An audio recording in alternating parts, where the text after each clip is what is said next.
இப்போ நம்ம பார்க்க போகிறது TNPSC Group 2 2Aக்கு weekly study plan beginners and revision persons எல்லாருமே இந்த ஸ்டடி பிளானை யூஸ் பண்ணிக்கலாம். நம்மளோட டார்கெட் எப்பவுமே 165 ப்ளஸ் தான். நம்மளோட ஸ்டடி பிளான் டேஸ் எவ்வளோ நாள் அப்படின்னா 120 டேஸ். ஓகே, நம்ம இவ்வளோ நாளைக்கு எத்தனை யூனிட்ஸ் கம்ப்ளீட் பண்ணியிருக்கோன்னா 6 யூனிட்ஸு. அது என்னென்ன யூனிட்ஸ்னால் யூனிட் 8, யூனிட் 9, யூனிட் 10. இந்த யூனிட் 2 இருக்க CA வந்து நம்ம டெய்லி கம்பல்சரி அப்டேட் பண்ணணும். ஸோ அதனால் வந்து அது கம்ப்ளீட்டடுன்ற ஸ்டேஜ்லேயே நம்ம கொண்டு வரவே முடியாது. நெக்ஸ்ட் வந்து யூனிட் 3 வந்து geography, unit 5 polity, unit 6 economy. So important, very important topic நம்ம கம்ப்ளீட் பண்ணிட்டோம். At the same time data பேஸில் இருக்கக்கூடிய டாபிக்ஸும் நம்ம கம்ப்ளீட் பண்ணிட்டோம். இனிமேல் இதை ரிவிஷன் பண்ண தான் நாம் ஞாபகம் வச்சுக்க முடியும். ஸோ எக்காரணத்தை கொண்டு ரிவிஷன் பண்ணுறது ஸ்டாப் பண்ணாதீங்க. கம்பல்சரி டெய்லி வந்து 6 யூனிட்டும் ப்ளஸ் வந்து வேறு ஒரு புது யூனிட்டும் படிச்சிங்கன்னா படித்தது மொத்தமே எல்லாம் கொலாப்ரேஷன் ஆகிடும்.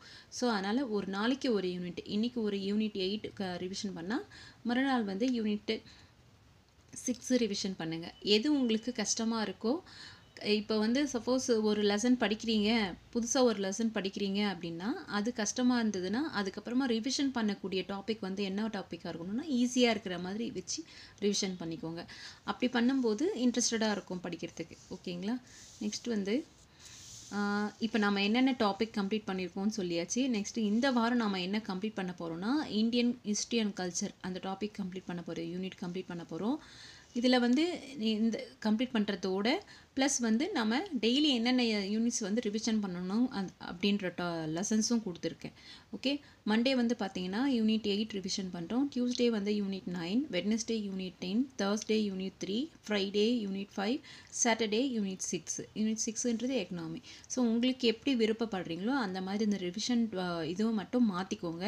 பட் ஆனால் நம்ம ரிவிஷன் பண்ண தான் நமக்கு வந்து படித்தது எல்லாமே ஞாபகம் இருக்கும். அதை ஃபஸ்ட்டு மைண்டில் ஃபிக்ஸ் பண்ணிக்கோங்க. எக்காரணத்தை கொண்டு ரிவிஷன் பண்ணுறதை ஸ்டாப் பண்ணாதீங்க. ஏன்னா நாம் எக்ஸ்பெக்டேஷன் பண்ணிகிட்ருக்கோம் நோட்டிஃபிகேஷன் எப்போ வரும் அப்படின்னு சொல்லிட்டு. மேக்ஸிமம் நெக்ஸ்ட் மந்த்து கூட ஏதாவது ஒரு நோட்டிஃபிகேஷன் விடலாம். மேபி சான்சஸ் நிறையவே இருக்குதுன்னு சொல்கிறாங்க.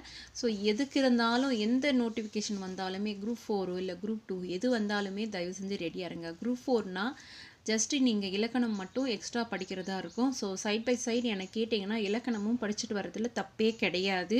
ஏன்னா நம்ம சேஃப் ஜோனில் இருக்கிறது தான் பெஸ்ட்டு.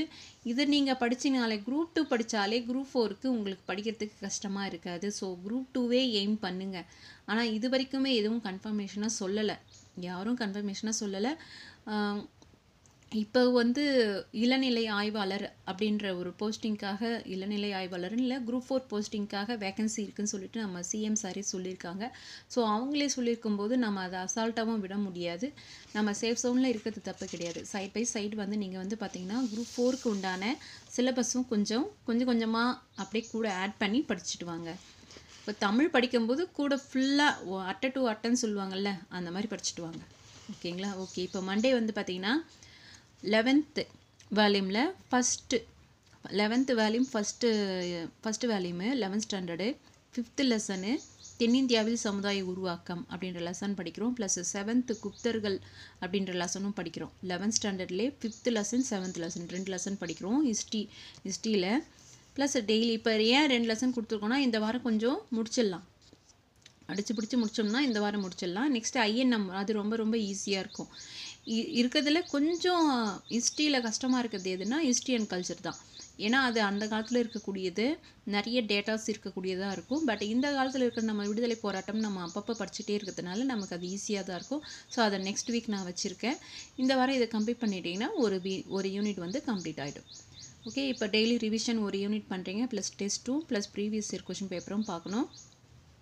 நெக்ஸ்ட் வந்து டியூஸ்டே வந்து பார்த்திங்கன்னா 9th லெசனு தென்னிந்தியாவில் பண்பாட்டு வளர்ச்சி. நெக்ஸ்ட்டு 10th லெசனு அரேபிய துருக்கியரின் வருகை. 2 லெசன் படிக்கிறீங்க. கொஞ்சம் கஷ்டமாக தான் இருக்கும், ஏன்னா 11th ஸ்டாண்டர்டுனால வேறு வழி இல்லை, படித்து தான் ஆகணும். நெக்ஸ்ட்டு டெய்லி ரிவிஷனில் என்ன யூனிட் படிக்கிறீங்களோ ஒரு யூனிட் படிங்க, ப்ளஸ் டெஸ்ட் எழுதுங்க, ப்ளஸ் ப்ரீவியஸ் இயர் கொஷின் பேப்பருக்கும் அனலைஸ் பண்ணுங்கள். நெக்ஸ்ட்டு வெட்னஸ்டே வந்து பார்த்திங்கன்னா 11th ஸ்டாண்டர்டில் 11th லெசன் பிற்கால சோழர்களும் பாண்டியர்களும். இது ரொம்ப இம்பார்ட்டண்ட் லெசனு. ஸோ கொஞ்சம் நல்லா கேர்ஃபுல்லாக படிச்சுக்கோங்க. அப்புறமா டெய்லி இது வந்து ஏன் கேர்ஃபுல்லாக படிச்சுக்கோங்க அப்படின்னு சொல்லணும்னா யூனிட் 8ல் இது கொஞ்சம் கவர் ஆகும். ஓகேங்களா? நெக்ஸ்ட் வந்து டெய்லி ரிவிஷன் ஒரு யூனிட் பண்ணுறீங்க, ப்ளஸ் டெஸ்ட் எழுதுறீங்க, plus previous year question paper பார்க்குறீங்க. நெக்ஸ்ட் தேர்ஸ்டே வந்து பார்த்தீங்கன்னா 11th ஸ்டாண்டர்டில் 12th லெசன் பாமினி விஜயநகர பேரரசுகள். இந்த லெசன் ரொம்ப ரொம்ப இம்பார்ட்டண்ட்டு. நெக்ஸ்ட் வந்து 11th 14th லெசன் முகலாய பேரரசு. இதில் வந்து இது ஏன் 2 டேஸுக்குன்னு படிக்கணுன்ற மாதிரி கொடுத்துருக்கேன். ஆஃபாக பிரிச்சுக்கோங்க. நிறைய டேட்டாஸ் இருக்கும். ப்ளஸ் வந்து நேம்லாம் சில பேருக்கு வந்து ஈஸியாக இருக்கலாம், சில பேருக்கு கஷ்டமாக இருக்கலாம். ஸோ அதனால் வந்து 2 நாளாக பிரிச்சுக்கோங்க. லெசனும் கொஞ்சம் பெரிய லெசன் தான். ஸோ 2 நாளாக பிரிச்சுக்கிட்டிங்கன்னா உங்களுக்கு வந்து படிக்கிறதுக்கு ஈஸியாக இருக்கும். ஓகே. நெக்ஸ்ட்டு டெய்லி ரிவிஷன் ஒரு யூனிட் பண்ணுறீங்க, plus test plus previous year question paper.